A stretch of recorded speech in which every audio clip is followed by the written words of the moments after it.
la chose la plus singulière de son tempérament, c'était quand on décollait pour aller à Bruxelles, par exemple, parfois tôt le matin, et on amenait des plats de charcuterie.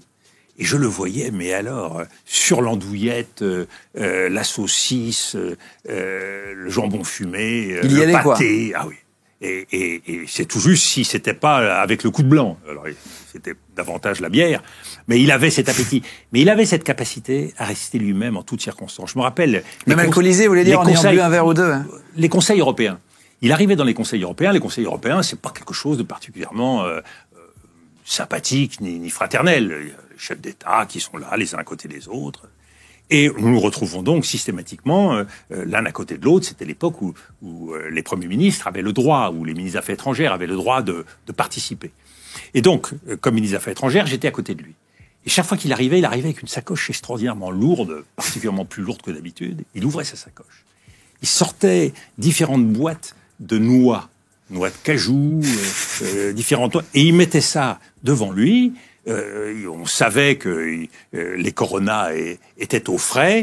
Il sortait des dossiers volumineux, et puis comme il y avait des entr'actes assez longs, il y avait aussi les dossiers qu'il passionnait sur le Japon au VIe siècle, ou telle calligraphie chinoise qu'il n'avait pas complètement pu décoder.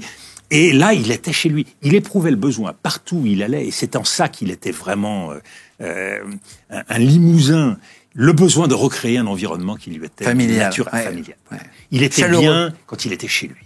Et il avait cette capacité de mettre à l'aise les gens qu'il recevait et d'être lui-même en toutes circonstances. Il apportait l'apéro, finalement. Il apportait des noix pour tout le monde. Absolument. Ça rend convivial le moment. Voilà. Il était soucieux d'apporter ce qui fait le plus défaut dans la vie publique. Un peu d'humanité. Il était humain. Il était chaleureux, il était fraternel, toujours un mot pour chacun, demandant des nouvelles du membre de la famille dont il savait qu'il avait vécu telle et telle épreuve. C'est vraiment cet attachement à l'homme avant la fonction.